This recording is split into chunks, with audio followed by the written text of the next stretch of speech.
Muy buenas tardes a todos y a todas. En esta ocasión, como parte de las actividades del Programa Universitario de Salud Mental de la Universidad de Colima, vamos a estar trabajando en uno de los objetivos del mismo, el cual tiene como finalidad difundir en los medios de comunicación institucionales temáticas relacionadas con la promoción de la salud mental para una detección oportuna y prevención de posibles trastornos mentales, promoviendo el desarrollo de redes de apoyo, tanto universitarias, familiares, laborales y sociales.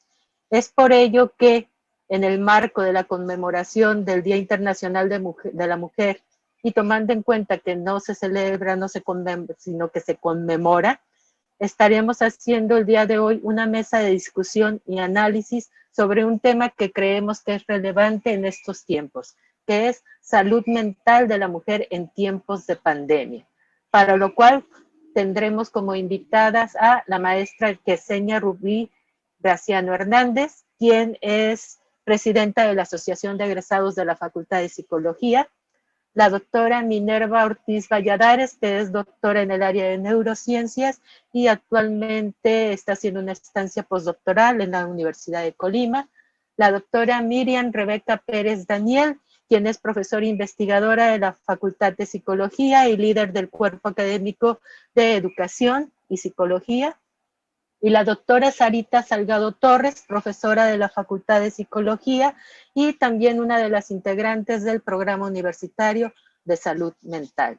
Este evento se está trabajando en coordinación con el Programa de Educación Continua de la Facultad de Psicología.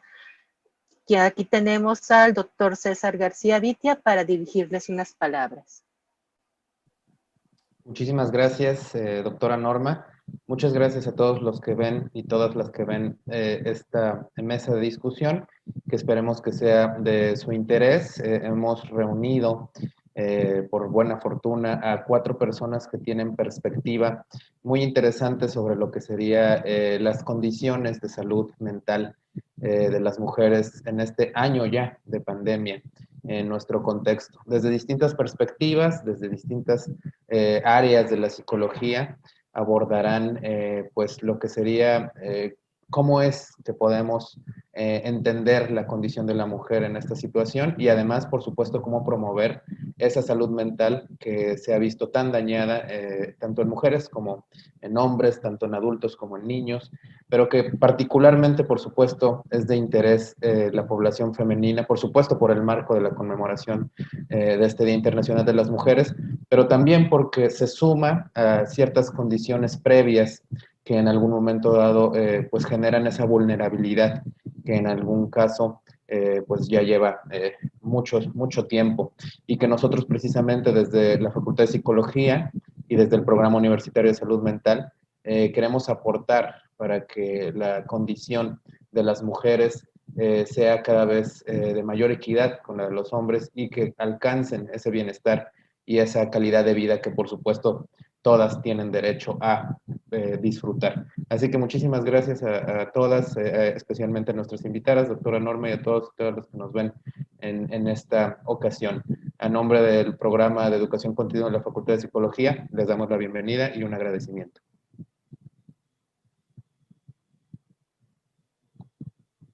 Sin más preámbulo, dejo con ustedes a nuestras invitadas y deseando que esta charla sea del interés de todos y una discusión que creo que vale la pena escuchar. Adelante.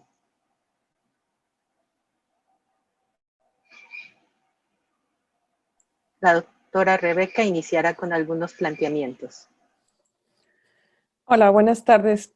Agradezco mucho la posibilidad de compartir este espacio con ustedes. La idea de esta charla es conversar acerca de algunos puntos que tienen que ver con la convergencia entre salud mental y género en torno a 3 preguntas en particular, ¿no? ¿Cómo se plantea esta relación entre salud mental y género? ¿Qué ha implicado la pandemia para esta relación entre salud mental y género? Y cómo afrontar los retos derivados de la pandemia considerando esta relación, ¿no? Yo quisiera iniciar con una participación pensando más en mi papel como formadora de psicólogos, psicólogas, tanto en licenciatura como en maestría y doctorado, pensando entonces en lo que como psicólogas y como psicólogos podemos comprometernos a ofrecer a la sociedad en esta convergencia entre el tema de la salud mental y el género, ¿no? Partiría por una definición como genérica de la salud mental, entendiendo que esta es el bienestar psicológico y emocional de una persona, es parte fundamental de su bienestar integral y junto con el bienestar físico y social conforman una noción completa de salud. El bienestar psicológico y emocional nos permite afrontar con mayor eficacia los retos cotidianos, logrando aumentar las posibilidades de resolverlos positivamente. Es decir, sin salud mental no es posible entonces gozar de la salud. La pandemia por la propagación del virus SARS-CoV-2 ha traído consigo múltiples situaciones que ponen en riesgo la salud mental de la población en general. Las medidas sanitarias para prevenir el contagio, como el distanciamiento social, el trasladar a casa el trabajo que se puede hacer a distancia, incluyendo las actividades escolares, el evitar salir a menos de que sea para necesidades básicas, ha generado, sin lugar a dudas, cambios significativos en las rutinas diarias de la población. Los cambios en la rutina son fuentes de estrés por sí misma, pero también lo es el propio virus, pues al tratarse de una enfermedad que puede llegar a ser mortal y de la que aún se sabe poco, es natural sentir miedo, incertidumbre, angustia. Esto sin duda impacta en el bienestar psicológico y emocional de todas las personas. Aun cuando esta vivencia puede ser compartida por todas y por todos, hay matices importantes de considerar marcadas por el género. Esto derivado de cómo se ha construido socialmente el rol de la mujer a diferencia del rol del hombre. Yo quisiera plantearles algunas consideraciones con respecto a eso, precisamente para enfatizar pues el reto que tenemos los psicólogos, las psicólogas, para atender a la población y particularmente el compromiso que tenemos para atender a las mujeres, ¿no? En el tipo de sociedad en el que vivimos, por ejemplo, el rol de la mujer está ligado a las tareas de cuidado. Pensamos entonces que son las mujeres quienes deberían ofrecer consuelo y serenidad ante situaciones de crisis. También que son las mujeres quienes deben proveer cuidados de las personas que enferman y quienes asumen la responsabilidad de mantenerlas atendidas a través de los alimentos, el aseo o la procuración del cuidado personal. Otra parte de su rol es que se le atribuye la responsabilidad de los espacios privados, como el hogar, en donde se asume como tarea de este género el mantener el orden de casa. El rol, además, le atribuye la responsabilidad sobre las y los infantes y sobre las personas adultas mayores de la familia, entre otras cosas. Las medidas sanitarias que para prevenir el contagio hicieron entonces que las tareas vinculadas al rol de las mujeres se triplicaran cuando menos al alentar que toda la familia se mantuviera en casa lo más posible. También por cuestiones de género se le atribuyen socialmente tareas al hombre, como la del ser proveedor, acción que para muchos resultó trastocada por la pandemia, por la pérdida de empleos o por la dificultad de conservar el mismo nivel de productividad. Y aunque esto atenta también contra la salud mental de los hombres, de alguna manera continúa repercutiendo esto mismo más en las tareas de las mujeres. Para muchas, entonces, aún son ellas las que tienen que resolver los retos familiares cotidianos como la distribución de los gastos para alimentación, para el pago de servicios, lo que les ha implicado a ellas buscar la forma de obtener ingresos alternos. En fin, la inequitativa distribución de las tareas a partir de lo que socialmente se espera que hagan las mujeres y los hombres ponen en riesgo particular, en un riesgo muy particular a la salud mental de la mujer. Incluso ha aumentado la presión social sobre ellas con exigencias adicionales derivadas de la idea difundida de que las tareas del hogar no es trabajo. Todo lo que se hace en casa no es trabajo, ¿no? Por tanto, decían, hay que aprovechar todo el tiempo que se está en ella, como si esto implicara perder el tiempo o descansar. Entonces se creó la idea de que había que aprovechar para leer más o para desarrollar nuevas habilidades como aprender a cocinar o aprender un nuevo idioma. Pero es parte de la mirada social que hace que no valoremos o no contemos las tareas del hogar como trabajo. Para la mujer entonces recae la expectativa de que además de que siga realizando su trabajo, se haga cargo del cuidado del hogar, del cuidado de todos los integrantes, de los gastos, de la limpieza, de la educación de las y los hijos, la salud de todos los integrantes de la familia, de la economía de la familia, las 24 horas al día, y que además saque una nueva habilidad y lo haga sin verse afectada por las complicaciones de la enfermedad.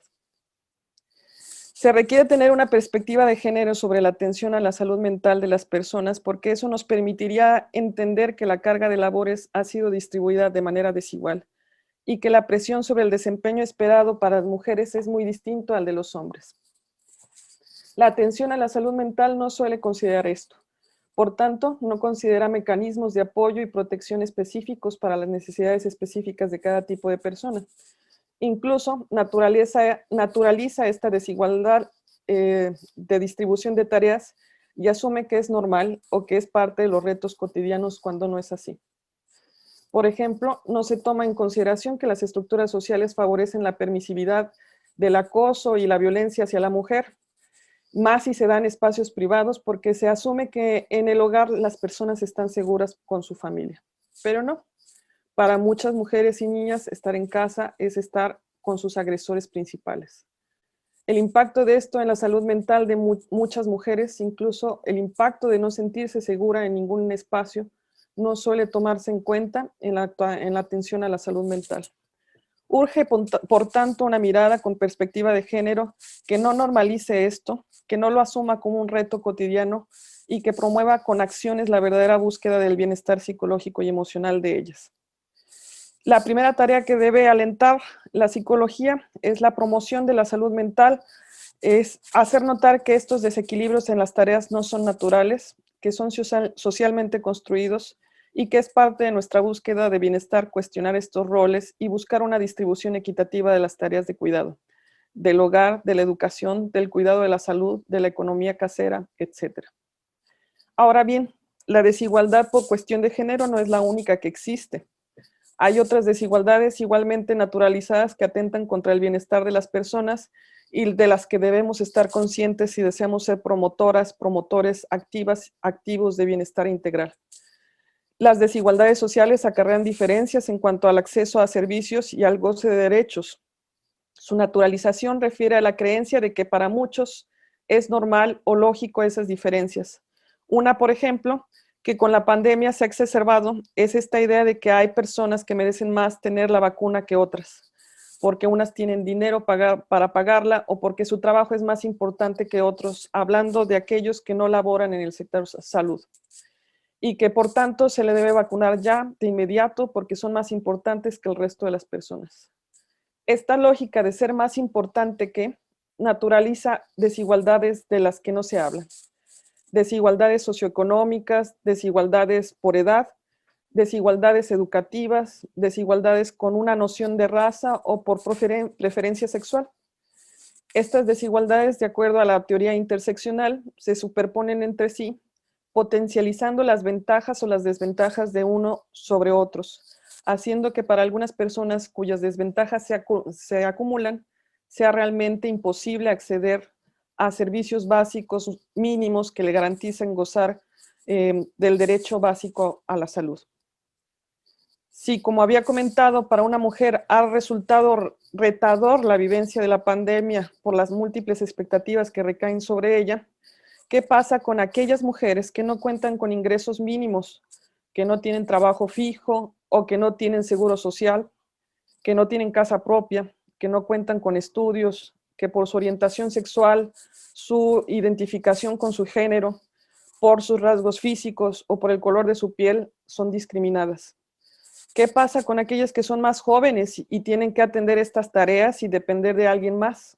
¿O qué pasa con las mayores que además no tienen fuerza o las condiciones físicas para valerse por sí mismas? ¿Qué pasa con las mujeres con discapacidad? ¿Cómo ha impactado la pandemia en ellas? Es necesario no solo tener entonces una mirada de género sobre la salud mental, sino también una mirada interseccional. Debemos entender que nuestras bien intencionadas recomendaciones terapéuticas de ve a terapia, date un respiro, encárgale al marido a los niños, tómalo con calma, a veces no son opciones realistas para todas. Es necesario cuestionar este tipo de psicología cotidiana como recetas fáciles para aplicar indistintamente, porque en ellas podríamos estar incluso naturalizando esas desigualdades y fomentándolas como cosas a asumir. Pensaría más bien que es necesaria una psicología crítica y consciente de la diversidad de condiciones desde donde se vive la salud mental, precisa una mirada de género interseccional que fomente la reflexión, el diálogo, la revalorización de valores y las distintas formas de hacer comunidad o conformar redes de apoyo. Para promover el bienestar de las personas es necesario tomar en cuenta estas desigualdades y combatirlas con acciones que permitan el acceso a los servicios de salud con mayor equidad, sin perpetuarlas, naturalizarlas o contribuir con ellas. La primera tarea, creo que tiene la psicología, es, como ya decía, contribuir al cuestionamiento de estas desigualdades, a que no se asuman como naturales o normales y promover más bien espacios libres de violencia. La segunda tarea es asegurarse de que la psicología no sea un instrumento más de opresión o de dictar el discurso del deber ser para las personas como lo ha sido. Es necesario cuestionar nuestras prácticas y nuestras teorías más clásicas porque los retos de los tiempos actuales nos hacen que tomemos en cuenta cosas que antes no eran concebidas. En ese sentido, debemos hacer que nuestras prácticas contribuyan a fomentar el cuidado como responsabilidad de todas y de todos, las labores del hogar y de la familia como algo que le incumbe y le toca a todos y a todas, los integrantes por igual, y fomentar la idea de que todos los espacios son para todos y que estos deben ser libres de violencia y de acoso y de cualquier tipo de sometimiento.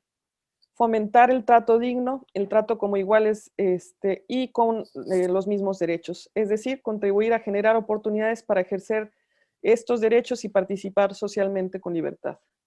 Es nuestro compromiso construir una psicología crítica, consciente de las estructuras sociales que generan desigualdad y que sin paternalismo, sin condescendencias, sin prejuicios, sin racismos, sin capacitismo, sin discriminación de ningún tipo, sin adoctrinamiento, ayudas a hacer comunidad y establecer redes de apoyo para la búsqueda colectiva del bienestar.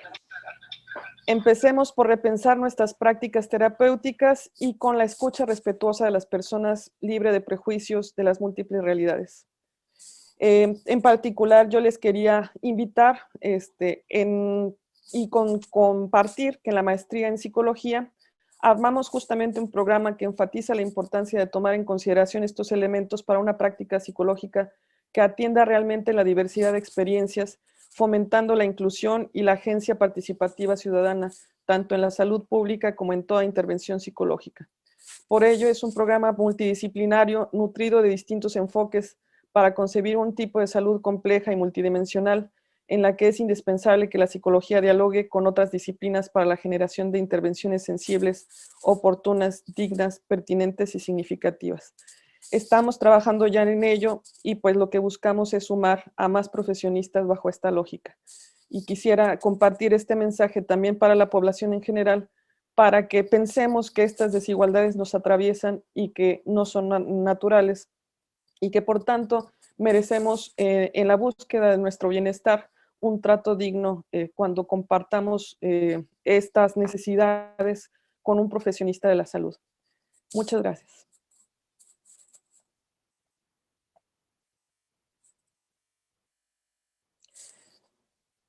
Le paso la voz a mis compañeras para que también ellas desde su experiencia, desde su campo de expertise, puedan hablar acerca de estos puntos que tienen que ver con esta convergencia entre salud mental y género. En particular, le paso la palabra a la doctora Sarita Salgado, que nos compartirá desde su punto de vista. Muchas gracias, buenas tardes. Es un honor participar en esta mesa redonda de discusión y sobre todo estar con grandes personalidades como ustedes. Muchas gracias por la invitación.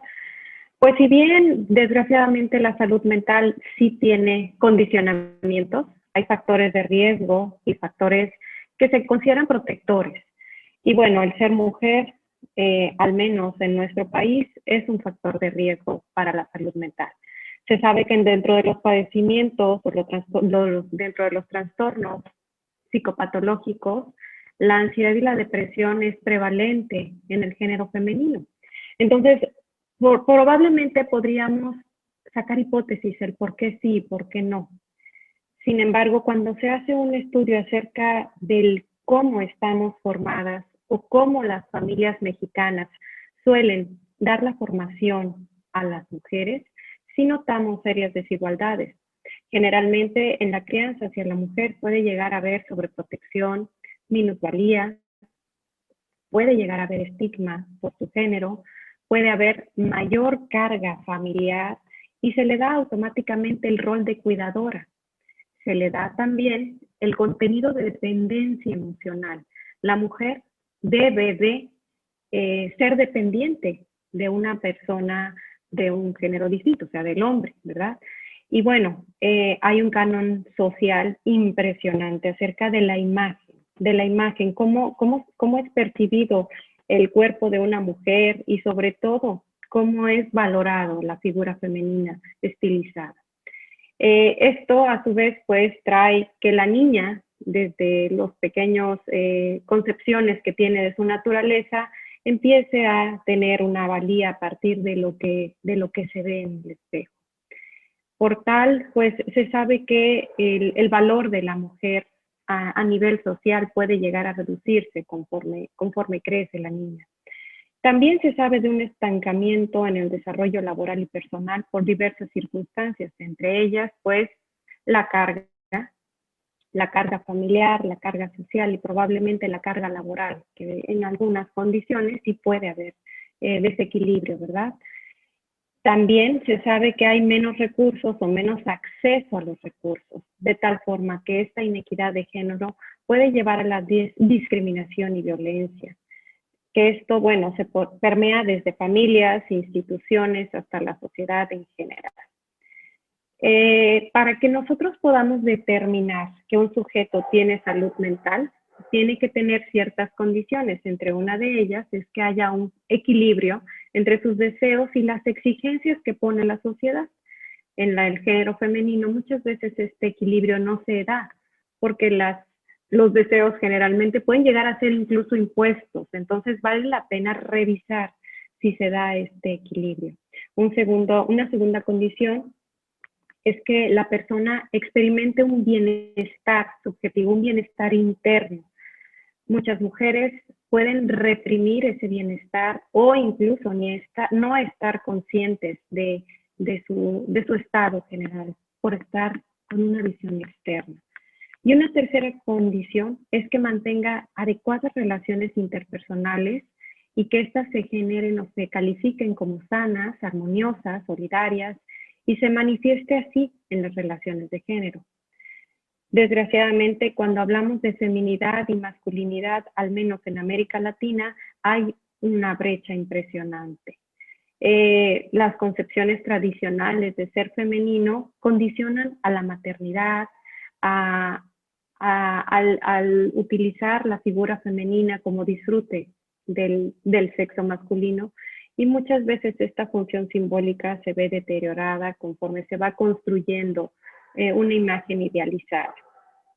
De tal forma que en la educación de los hijos vale la pena tener un equilibrio. Y bueno, realmente es un reto el revalorizar y poner en primera condición la vida, el amor, el ser humano, no por tener un sexo, sino ni por ser de cierta condición social o de cierta situación jerárquica en cuestión ni educativa ni económica, ¿no? Sino por ser humano. Corresponde a cada familia el visualizar ese compromiso afectivo al momento de educar y educarse en familia para crecer en un ambiente sensible, amoroso, con límites y sobre todo con el respeto a los derechos de cada uno de los seres humanos. La construcción de nuevas identidades y nuevos sujetos sociales está determinado por este nuevo perfil, ¿no? De un género que no implique una discriminación o una minusvalía, de tal forma que se dé un equilibrio de igualdad y respeto a la mujer conceptualizada como un ser humano valioso. La visión sobre el género tendría que ser en cada familia holística, no basada en estas clasificaciones binarias o dicotómicas destacando las diferencias sociales y sexuales, ¿verdad? Sino simplemente haciendo este equilibrio. Es cierto, somos diferentes, es cierto, también somos únicos y es muy importante hacer valer desde la niñez, en mi campo de experiencia, niñez y adolescencia, esta integración, este reconocimiento armonioso de que no se puede o no se tiene que disociar psíquicamente por ser mujer u hombre. Esa sería mi aportación.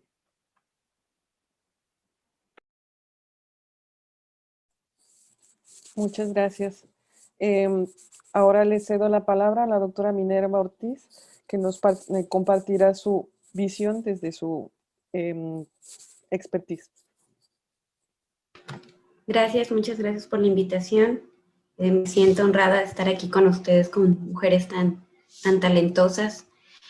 Bueno, a mí en particular de todo lo que ocurre en cuanto a la salud mental, me ha tocado a lo largo de estos días leer bastante respecto a cómo se ha visto afectada, ¿no? De manera general la salud mental.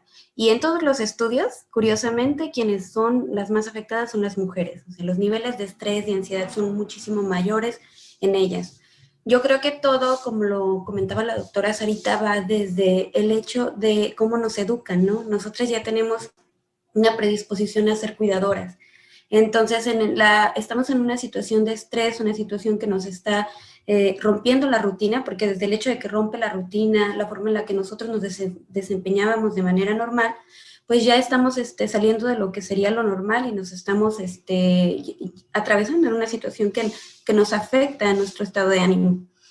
Entonces, bueno, hay la carga natural que va a haber a la hora de estar adentro de casa, que ahora tenemos que trabajar en casa, están los hijos, las responsabilidades, pero además tenemos que tener la fuerza necesaria para atender a los que la están pasando mal, ¿no? Porque podemos estarla pasando mal nosotras, pero no tan mal como los demás, ¿no? Porque tenemos que tener la posibilidad de poderlos atender.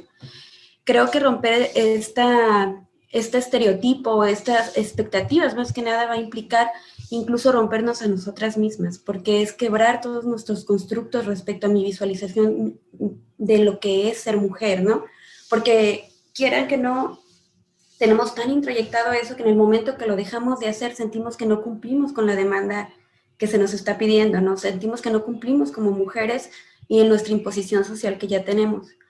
En el ámbito, lo hablo en el ámbito de la ciencia, que es la parte que yo siento que estoy un poco más involucrada. Siempre ha habido una brecha muy grande, ¿no? Respecto a nuestra labor científica. Siempre son menos las mujeres científicas, siempre son menos las mujeres frente a liderando un grupo de trabajo, siempre son menos las mujeres las que están produciendo.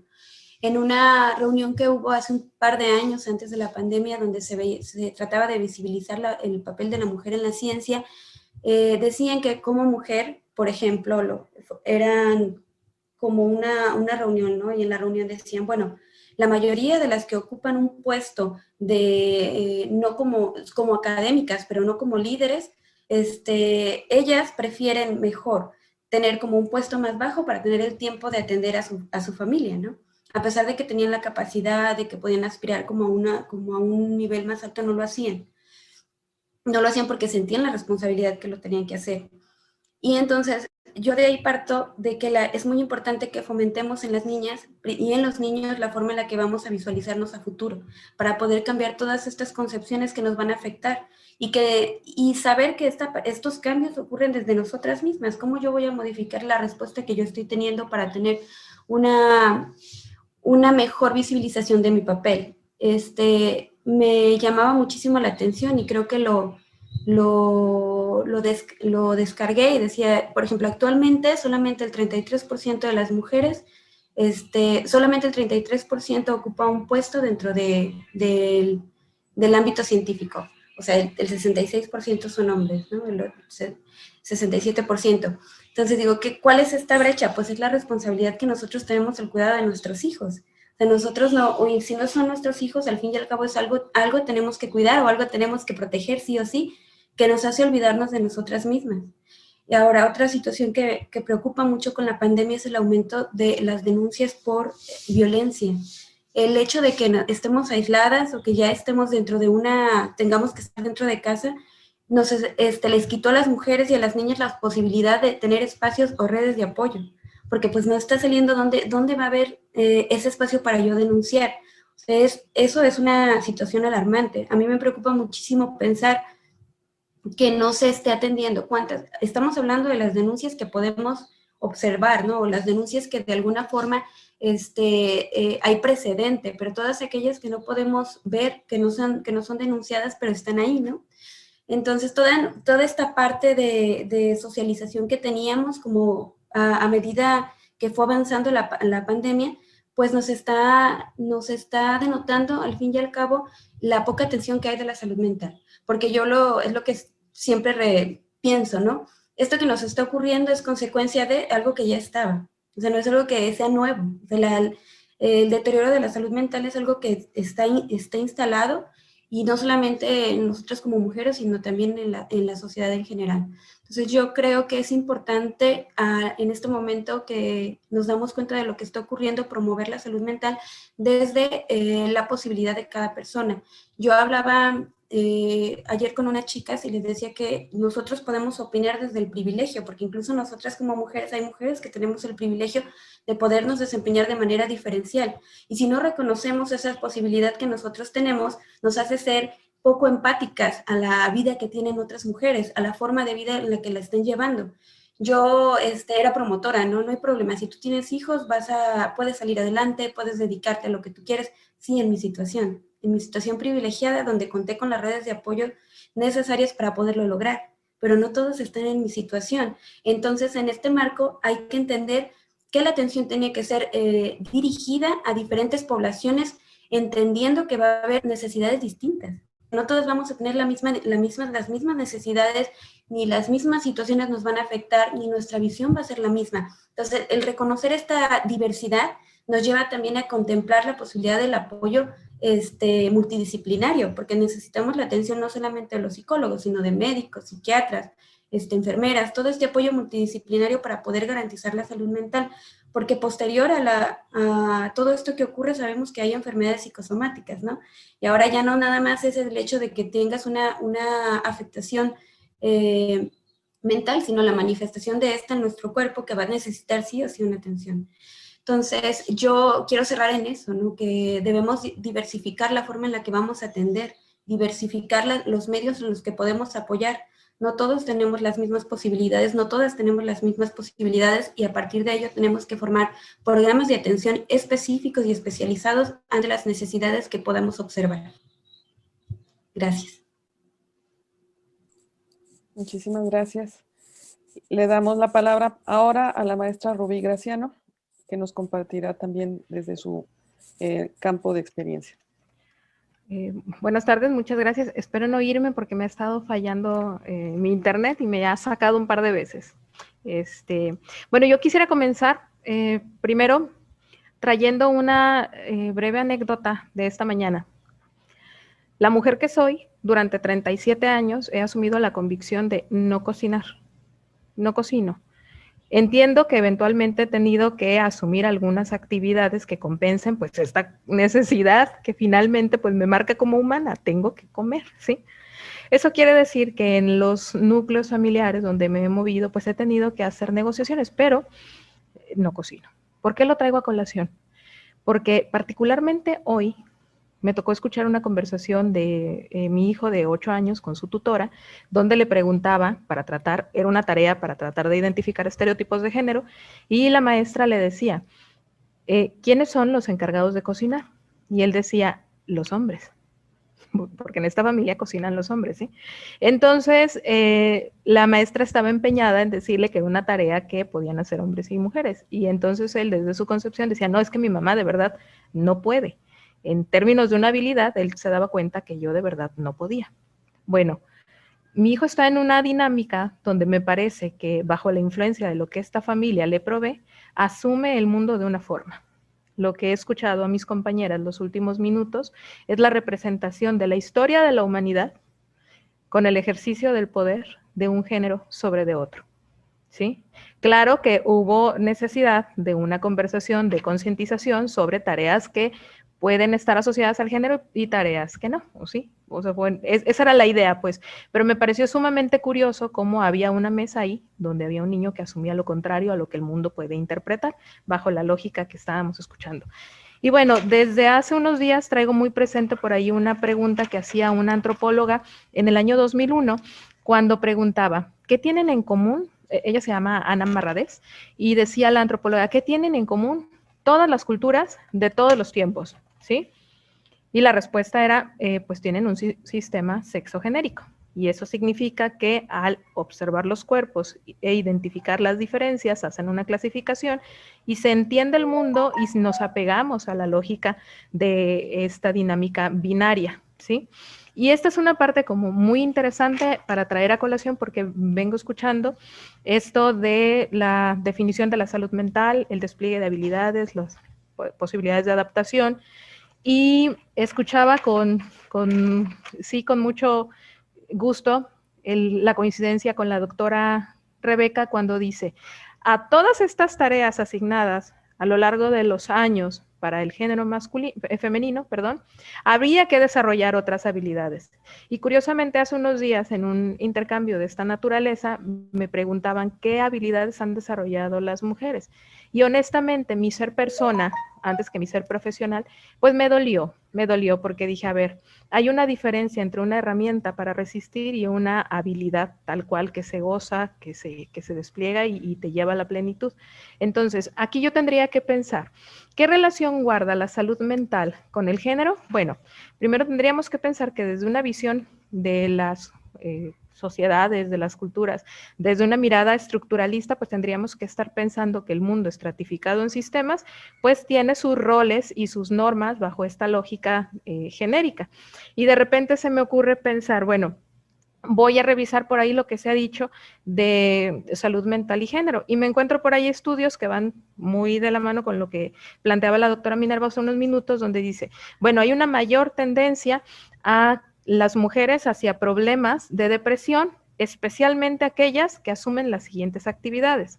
Evidentemente son mujeres cuidadoras, son mujeres jefa de familia y bueno, son mujeres de doble o triple jornada, es decir, se les acumulan las anteriores, ¿sí? Hay cuadros de ansiedad, hay un hay un aumento en los trastornos límites de personalidad y trastornos de alimentación. En tanto que para los hombres hay trastornos de la conducta y personalidad antisocial, especialmente el despliegue de la violencia. Por aquí planteaban los autores, bueno, la forma en la que se van construyendo las subjetividades femeninas versus las subjetividades masculinas, donde eventualmente podríamos encontrar una tendencia a la represión hacia las mujeres, incluso para expresar las emociones, y para los hombres, pues una tendencia a la represión de las emociones, pero desfogándola de una manera más asociada a la irritabilidad y la compulsividad, lo que hacía que se acercaran al tema de conductas violentas. Entonces, observando esto y escuchando esto que les comparto, queda para mí, como psicóloga en el contexto educativo, me resulta sumamente atractivo ver cuál es el proceso de socialización que hoy en día llevamos. Y la verdad es que basta con darle un clic a las redes sociales, por ejemplo, que se han vuelto fuentes de educación informal interesantísimas, donde podemos encontrar ahora sí un cuestionamiento. Yo creo que no la respuesta y no creo que lo vayamos a encontrar en mucho tiempo, pero sí ya estamos en el camino de construir nuevas miradas para esos estereotipos de los que hemos estado hablando los últimos minutos. Estamos presa, y digo, me gusta decirlo así porque la verdad es que no encuentro otra palabra, somos presa de un sistema que ha colgado una serie de características todas que en lugar de empoderar, desempoderan. Y al desempoderar, pues en realidad nos están limitando. Tendríamos que estar trabajando por un proceso de desnaturalización de estos estereotipos, dejar de asociarlos a aquello que se puede asignar a una genética, a algo que corresponda a la naturaleza de las mujeres. Y bueno, yo creo que aquí el trabajo tendría que ir encaminado, especialmente quienes estamos en el trabajo de la psicología, para desmontar todo lo que se ha dicho y que tiene que ver con el poder. Es decir, cuando lo vamos a desmontar tendríamos que estarlo cuestionando. ¿Será O sea, ¿será que una mujer no puede subirse a un ring de box? Por pensar en lo más atípico. ¿Será que no puede conducir un auto con esas características? Y luego también lo contrario. ¿Será que el compañero puede asumir actividades de crianza y cuidado con el mismo despliegue de ternura y cariño que las mujeres históricamente lo hemos hecho? Y aquí aplica algo que creo que en la educación a mí me encanta llevarme como bandera. Donde yo me encuentre uno, yo podría por lo menos cuestionar qué ha hecho ese uno para equilibrar estas dinámicas que han mantenido en las balanzas, sí, pues nos han mantenido a las mujeres en una balanza en desventaja. Y bueno, aquí se me ocurre pensar que hay una, aquí está, les quiero compartir una de mis autoras favoritas de las últimas cuarentenas. Iba a decir, no hombre, Dios quiera que sea la única que me toque vivir. Marcela Lagarde. Marcela Lagarde escribe un libro hace 20 años y el libro se llama Claves feministas para la autoestima de las mujeres. Y bueno, sabemos, la conocemos, doctora honoris causa por la Universidad de Colima, sabemos que la señora es una autora impresionante, pero ahora es una autora que le tocó vivir cuarentena. Entonces, de los libros que podría ella reeditar, se le ocurre ir por el de Claves feministas para la autoestima. Y escribe un prólogo hermosísimo donde al final firma, obviamente con su nombre, pero luego pone entre paréntesis, Marcela Lagarde en cuarentena. Y me queda claro que cualquier sujeto que atraviese lo que ahorita estamos atravesando sabe lo que duele y lo que significa esas palabras. Y quienes somos sujetos femeninos o feminizados sabemos lo que eso implica, ¿sí? Y yo quisiera compartir nada más una breve cita para ir cerrando esta parte de relación de salud mental y género. Dice ella, la locura es un atributo femenino frente a la razón hegemónica en el mundo binario. Cualquier discrepancia, desobediencia y disidencia de las mujeres es genérica, es prueba de su locura causada por su naturaleza y por ese proceder retador, por estar poseídas de demonios o por las fuerzas del mar, porque así nacieron, lo que confirma su menor grado evolutivo y su carga de naturaleza misma. Frente a los hombres, siempre símbolo de cultura, como evidenció Simone de Beauvoir en El segundo sexo, de ahí su confinamiento al mundo privado, el cuerpo o su sexo, o a lo que les es propio, pero siempre bajo control. Entonces, a modo de cierre, me quedaría con esta parte deliciosa de que si la locura es femenina, me siento muy honrada de presenciar esa coyuntura en la que hay muchas locas, especialmente ahorita a las 6:45 del 8 de marzo, hay muchas locas que están allá cuestionando aquello que damos por sentado.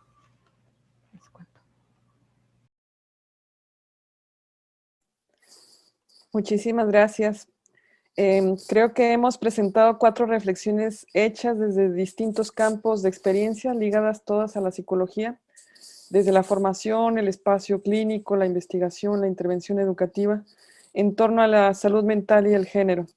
Coincidimos en la necesidad de ser conscientes de las etiquetas vinculadas al género femenino en particular, para contribuir en su desnaturalización y su cuestionamiento, para entonces realmente fomentar una atención que fomente el bienestar psicológico y emocional de todas y de todos. Esperamos contribuir con estas reflexiones a la promoción de la salud mental. Muchas gracias. Le paso la palabra a doctora Norma. Agradezco mucho la participación de todas y pues César, que también está incluido aquí. Yo nada más quisiera hacerles una última pregunta de reflexión. En este momento, siendo psicología una de las áreas por naturaleza con mayor presencia femenina, ¿cómo ustedes podrían hacer esa valoración de cómo trabajar más el área de psicología para involucrar a más varones o más masculinos en este tipo de áreas de conocimiento?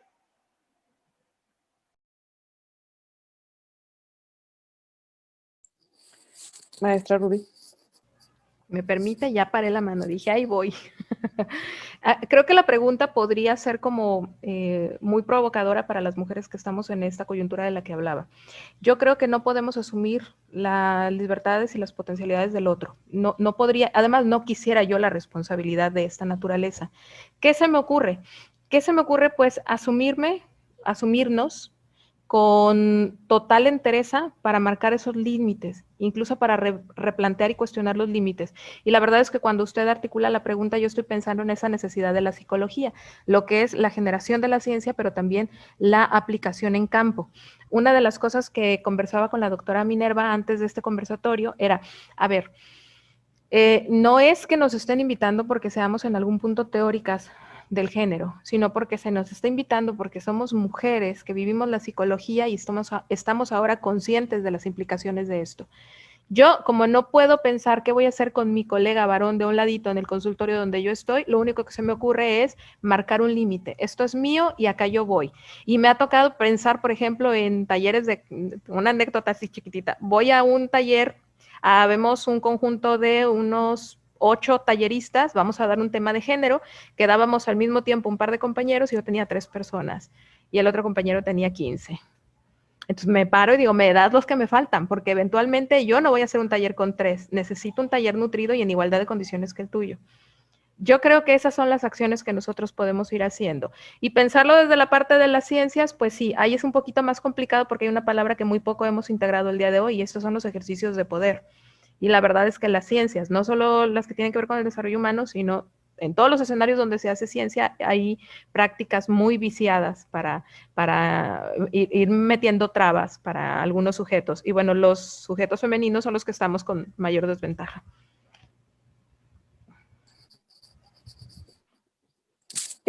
Muchas gracias. En mi caso, quisiera participar y para agregar con respecto a esto de qué se puede hacer.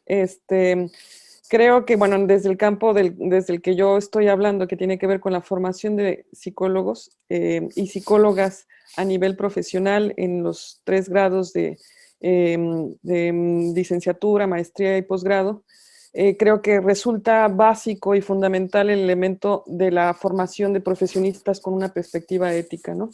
Y que en ese sentido la ética, la noción de la actuación ética del psicólogo, de la psicóloga, tiene que concebir esta perspectiva de género y esta perspectiva interseccional para que realmente pueda ser una actuación pertinente y que satisfaga las necesidades de la realidad, ¿no?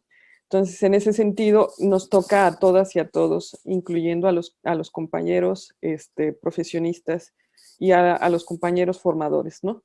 En el sentido de comprometerse a entender lo que esta perspectiva plantea y, por tanto, entonces, cómo vamos a afrontar esto, este reto de no solamente desmantelar como estas etiquetas de las que hablábamos, sino construir relaciones entre iguales para tejer entonces redes de apoyo social que realmente puedan sostener esta noción de salud mental que estamos comentando, ¿no? La salud mental vista como un tipo de bienestar psicológico y emocional que no se logra alcanzar en lo individual, sino en lo colectivo, pues incluye la participación de todas y todos, ¿no? Y por tanto necesitamos la colaboración de los colegas hombres para que puedan entonces también pensar desde esta ética su contribución a esta construcción colectiva de la salud mental, ¿no? Entonces, eso pensaría. No sé si mis compañeras también quisieran agregar algo más. Sí, doctora Miriam. Yo, bueno, lo pienso quiero pensar qué fue lo que entendí de la pregunta, doctora. Creo que como que el área del saber en general, como que siempre ha estado separada, ¿no? Las ciencias sociales siempre han sido más para mujeres, mientras que la área matemáticas, física, toda ciencia básica, ¿no? Está ocupada por los hombres. Yo creo que nosotros como agentes activos sería como romper ese esquema, ¿no? Y romper ese esquema va desde que yo asumo que si hay un hombre psicólogo, un hombre enfermero o un hombre que está realizando otra actividad que es de mujeres, ¿no? Que lo creemos como área para el género femenino, pues no visibilizarlo como ni con el reconocimiento, ni con sería el punto donde lo tendríamos que normalizar, que su participación fuese normalizada en cualquier área de estudio, como nosotros tenemos que normalizar nuestra participación en cualquier área de estudio. O sea, que lo normal ahora sea esta pluralidad, ¿no? En en el campo del saber. Entonces, yo digo que nuestra trinchera sería eso, ¿no? Como profesionistas, hacerlos parte, y como seres humanos, como romper incluso nuestros propios estereotipos. Doctora Sarita. Bueno, solamente para fortalecer mucho de lo que ya han mencionado, creo que como formadora de recursos, tanto mi obligación ética es dar la igualdad de oportunidades a todos por, digamos, no dependiendo de su género. Yo agradezco mucho a todos los profesores de los que he obtenido, bueno, grandes recursos, tanto hombres como mujeres. Creo que en materia de salud mental, pues no hay género para quien la difunda. Al contrario, tenemos que ayudar a fortalecer a estos recursos para que se orienten a dar educación, y sobre todo a estas mujeres que son víctimas de violencia, las trabajadoras sexuales, trabajadores informales, las indígenas, las que están en alguna situación de pobreza o como se dice, menos letradas, que probablemente no tengan acceso al conocimiento de todos sus derechos. Creo que nuestra obligación como agentes en salud mental es proveer información acerca de los diferentes tipos de violencia a la mujer y bueno, a todos, pero sobre todo a las víctimas de abuso sexual, a las víctimas que pues de alguna manera los embarazos no deseados, o incluso como profesionistas, muchas madres no tienen ese derecho a lactar, y uno de los planes que se han derivado de las estrategias, sobre todo la estrategia global de la OMS, por ejemplo, que se aprobó por la Organización Panamericana de la Salud del 2018-2030, es que el porcentaje de niños menores de 6 meses sean alimentados exclusivamente con lactancia materna, los 6 primeros meses de vida, o sea, que se aumente ese porcentaje. Entonces, desgraciadamente en muchas instituciones aún no se llevan a cabo esos. Podrá haber lactarios, pero las oportunidades a todas las mujeres no se les da. Entonces, una de las obligaciones como formadora de recursos es fomentar el derecho a la igualdad en todas las condiciones, y sobre todo que estos agentes de cambio, que son los estudiantes, que son los nuevos psicólogos, aprendan a psicoeducar a la población, aprendan a escuchar, y no solamente por ser hombre o mujer tengan esta empatía, sino que ellos generen también esta obligación moral de dar esta difusión de los derechos. Gracias. Efectivamente, hablando de salud mental, no hay género y tiene que impactar en todos y cada uno de los seres humanos, porque todos somos seres humanos en el sentido de que no es un género en específico, somos muchos géneros, y que todos deben de recibir una salud mental digna. Y también pues el hablar y preguntarnos el por qué no tenemos un buen programa de salud mental cuando la salud es una salud integrada. ¿Por qué solo nos estamos enfocando todavía hacia ciertas esferas de la salud y la salud mental no se ha seguido trabajando como debería de haberse hecho para ser integrada? Entonces, bajo esta perspectiva, me gustaría ya nada más para cerrar la mesa de discusión, una última reflexión de ustedes en cómo podríamos promover la salud mental en nuestros estudiantes universitarios. Muy breve.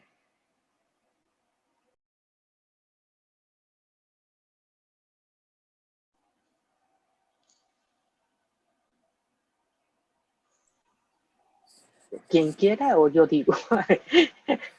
A ver cómo parece. Mine, ¿cómo le podemos hacer?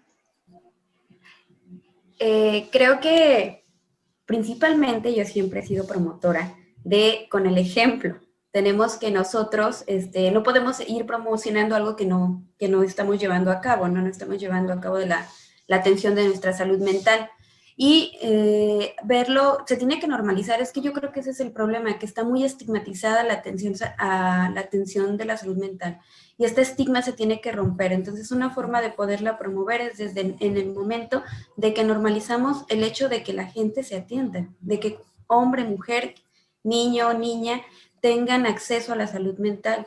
Creo que la universidad tiene el servicio, y es el hecho de que sepan que ahí está, y promover a que asistan. Digo, lo que estamos viviendo ahorita en la pandemia, brevemente, pues es simplemente se está visibilizando algo que ya existía. Y entonces, ahora que nos estamos dando cuenta de la urgente atención, porque es algo urgente, tenemos la responsabilidad como profesionales de la salud mental de promoverlo y de invitar al mayor número de personas a que asistan a atención.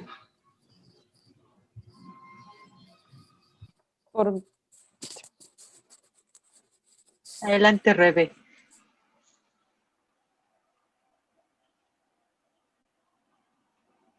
No, siempre no. A ver, Rebeca, Sarita, Rubí. Perdón. Adelante. Lo que yo quisiera compartirle a los estudiantes y a las estudiantes que nos están escuchando es invitarles a cuestionarse incluso sobre su idea de salud mental. Creo que también en ese sentido estamos partiendo a lo mejor de ideas muy estereotipadas de lo que es y de pensarla como un tipo de deber ser, como todos tenemos que estar sanos mentalmente, todos que tenemos que funcionar y todos tenemos que a lo mejor pensar en que la persona sana mentalmente hace ciertas cosas o no deja de hacer ciertas cosas, ¿no? Entonces, la idea de cuestionarse es pensar que a lo mejor estamos también estereotipando la idea de la salud mental y por tanto también estamos estereotipando la idea de la enfermedad mental, ¿no? O de los padecimientos o del malestar psicológico y emocional.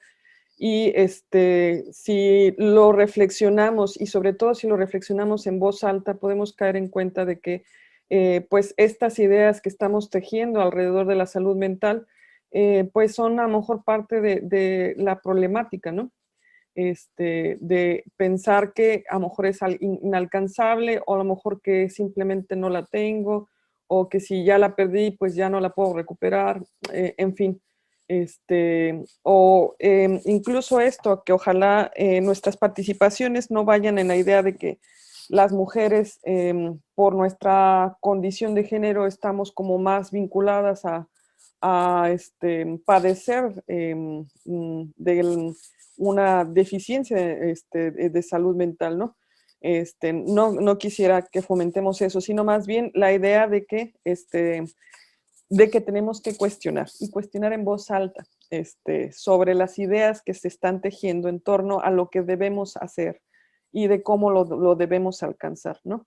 Y en esta reflexión en voz alta yo creo que vamos a encontrar ecos en los demás, y podemos empezar a tejer redes de apoyo que realmente nos permitan sentirnos identificados y empezar entonces a notar que a lo mejor lo que creíamos anormal no lo es tanto y que a lo mejor podemos participar entonces en colectivo en prácticas que nos promuevan nuestro bienestar.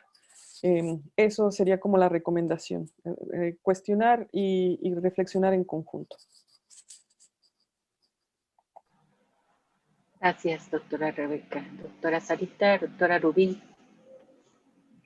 Bueno, pues yo solamente quisiera hacer alusión a algo que me parece muy importante. Recientemente estaba revisando un estudio que hablaba acerca de cuál es la población que más está afectada a la salud mental, y yo consideraba, o en mi creencia, iba a ser pues los adultos mayores probablemente, pero no, curiosamente son los universitarios, y esa situación obviamente que me impactó.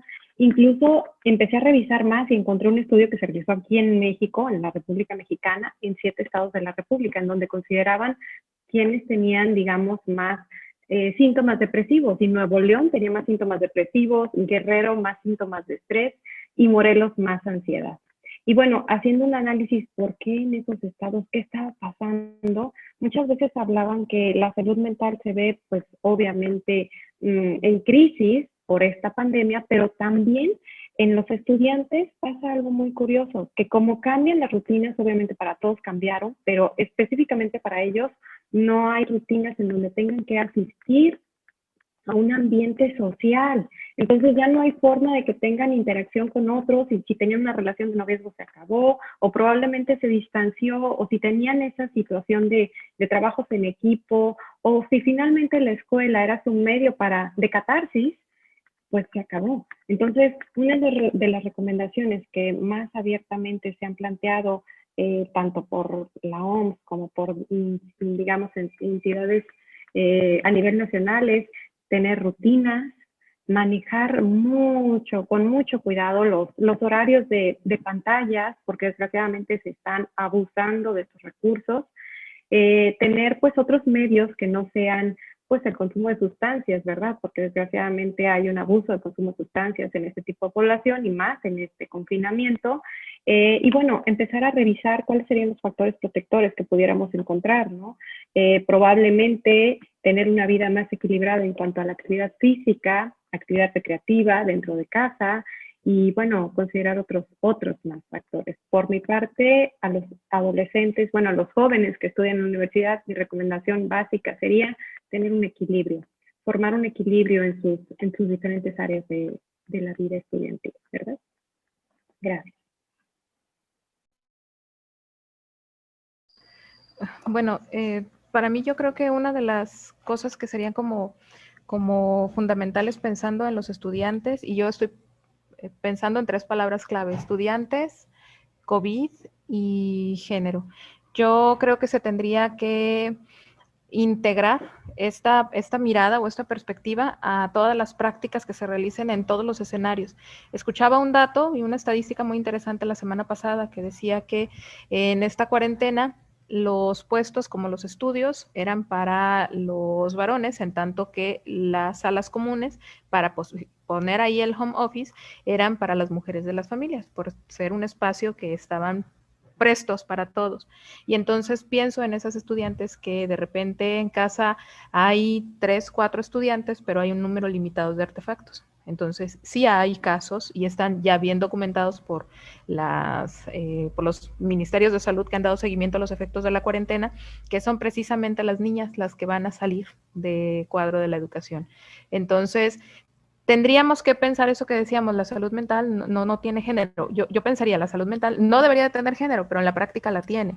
Entonces estamos como obligados a meter esa miradita para ver qué es lo que sucede en el interior de las casas, que al final del día pues es uno de los detonantes de crisis de todo mundo. Hay una frase que me encontré por ahí que dice, ahora todo sucede en casa. Y a mí particularmente me llama la atención sobre cómo lo están viviendo esos sujetos femeninos, masculinos, dentro de casa, y agregar una presión adicional como esta de los estudiantes, pues es terrible. Yo nada más como psicóloga educativa quisiera agregar, somos el único gremio que no ha parado de trabajar, y cuando digo gremio, integro a los estudiantes. Algunos se fueron a paro laboral durante las primeras fases de la cuarentena, no, los estudiantes no han tenido ese periodo, y lo veo porque eventualmente como mamá acompaño, pero también como profesora no he tenido ese paro. Y la parte que a mí me resulta sumamente perversa es desde un enfoque capitalista a saber qué nos espera con la educación post-cuarentena. O sea, sí tendremos que proteger los expertos en desarrollo nuestra presencialidad, porque al final del día pues somos eso, somos vínculos. Excelente, pues muchas gracias a las 4 a nombre del Programa Institucional de Salud Mental y Apoyo Psicosocial de la Universidad de Colima. Les agradecemos el haber participado en esta nutrida mesa de discusión, que creo que va a ser el parteaguas de muchas más, en las cuales ustedes podrían estarnos apoyando, participando. Bien decía la doctora Rubí, no es porque las estamos invitando porque son expertas en género, porque reconocemos su trabajo, porque sabemos que se han aportado a la psicología y porque sabemos que tienen enfoques muy diversos, que a final de cuentas se encontró coyuntura en todo lo que estaban ustedes diciendo y puntos de unión en todo lo que estaban comentando. Entonces, pues no me queda más que agradecer su participación y esperamos muy pronto poder otra vez tener este tipo de charlas con ustedes. Vamos a dar por terminada la grabación y agradezco mucho su participación.